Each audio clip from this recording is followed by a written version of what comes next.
सदा सत्स्वरूपं चिदानन्दकन्दं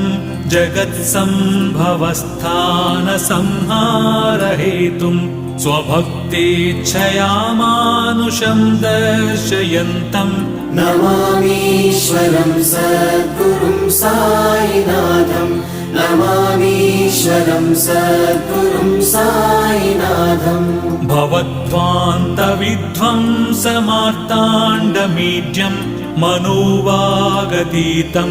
मुनिर्ध्यानगम्यं जगद्व्यापकं निर्मलं निर्गुणं त्वां नमामीश्वरं सद्गुरुं साईनाथं नमामीश्वरं सद्गुरुं साईनाथम् भवाम्बोधिमग्नार्दितानां जनानां स्वपादाश्रितानां